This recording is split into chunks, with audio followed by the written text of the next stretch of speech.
हिंदी के वर्ग में स्वागत है। देखो छात्रों, कोरोना इस संक्रमित बीमारी से हमारा भारतवर्ष ही नहीं बल्कि पूरा विश्व जूझ रहा है और हमें घर में अपने अपने घरों में बंद रहने की नौबत आई है। लेकिन कभी हमारे लिए रुकना संभव नहीं है, इसीलिए हमने जो वर्क फ्रॉम होम है, जो ये संकल्पना है, ये पूरी करते हुए हमारा जो कार्य है वो हमने नहीं रोका है। तो छात्रों, आज हमारी हिंदी की पहली कविता हम पढ़ेंगे जिसका नाम है हम पंछी उन्मुक्त गगन के।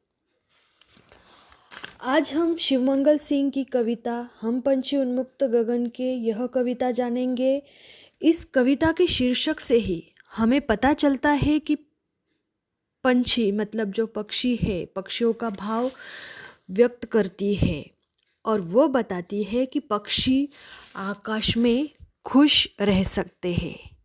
पशु हो या पक्षी या मनुष्य, सभी को स्वतंत्रता प्रिय होती है। तो इस कविता के माध्यम से कवि शिवमंगल सिंह स्वतंत्रता का महत्व दर्शाते हैं।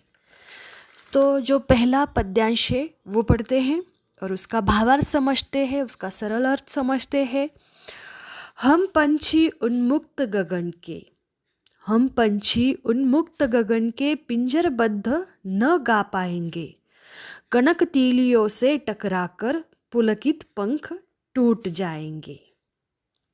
तो पक्षी कहते हैं, पक्षी खुले आकाश में विचरण करते हैं, यह उनकी स्वाभाविकता है। अगर उनको पिंजरे में बंद कर दिया जाए तो वो मधुर गीत नहीं गा पाएंगे, ना ही वे आनंदी रहेंगे।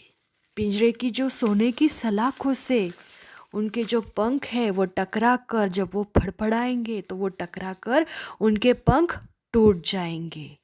तो ये इस 4 पंक्तियों का सरल अर्थ है। आगे की 4 पंक्तियां देखेंगे हम बहता जल पीने वाले, हम बहता जल पीने वाले मर जाएंगे भूखे प्यासे। कही भली है कटुक निबोरी, कनक कटोरी की मैदा से। तो पक्षी कहते हैं कि नदी और झरनों का जो बहता हुआ जल है वो हम पीते हैं, ऐसी ही उनकी आदत है। पक्षी कहते हैं कि सोने के पिंजरे में रखा हुआ जो पानी है वो नहीं पिएंगे, चाहे वो कितना मीठा क्यों न हो। वो भूखे प्यासे मर जाएंगे लेकिन वो पानी नहीं पिएंगे।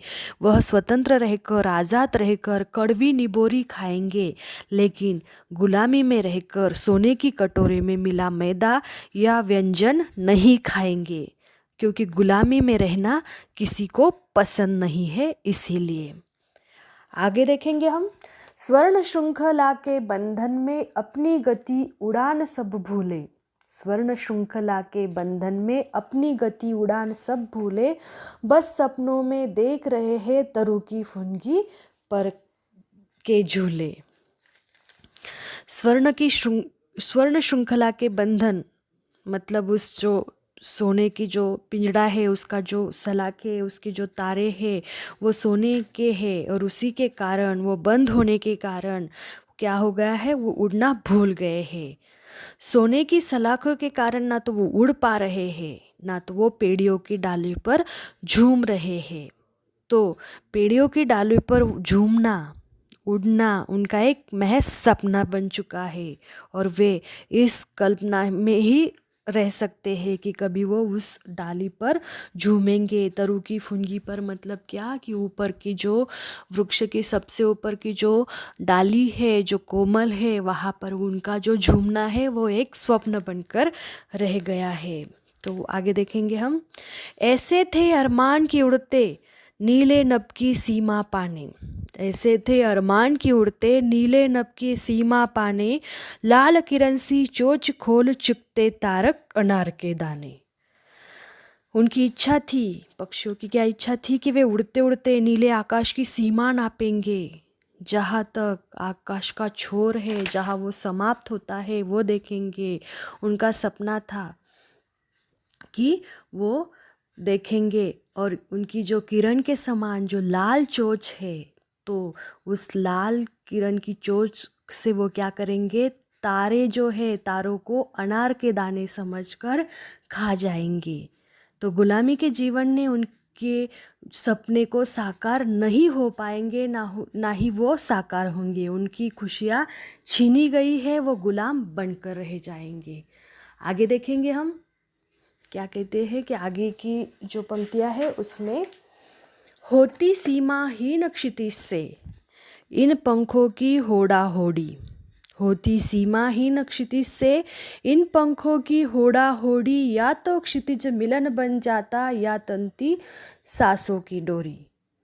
पक्षी कहते हैं कि स्वतंत्र होने की इच्छा व्यक्त करते हुए पक्षी कहते कि अगर वे स्वतंत्र होते तो वो उड़ते उड़ते आकाश की सीमा ढूंढने निकल जाते, या तो वो क्षितिज के छोर तक तो पहुंच जाते, या पहुंच जाते तो ठीक है, नहीं तो उड़ते उड़ते अपने प्राण त्याग देते, वही पहुंचकर ही दम लेते। या तो फिर वहाँ पहुंच जाते या उड़ते उड़ते अपनी प्राणों की उनको आहुति भी देना पड़ती तो भी उनको चलेगा, क्योंकि पक्षियों को अपना स्वतंत्रता प्रिय है, अपनी आज़ादी प्रिय है। उड़ते रहना उनका एक स्वाभाविक स्वभाव है। आगे देखेंगे, नीड न दो चाहे टहने का, आश्रय छिन्न भिन्न कर डालो। देखो पक्षी मनुष्य से क्या प्रार्थना कर रहे हैं, क्या अनुरोध कर रहे हैं, नीड न दो चाहे टहनी का, आश्रय छिन्न भिन्न कर डालो, लेकिन पंख दिए हैं तो आकुल उड़ान में विघ्न न डालो।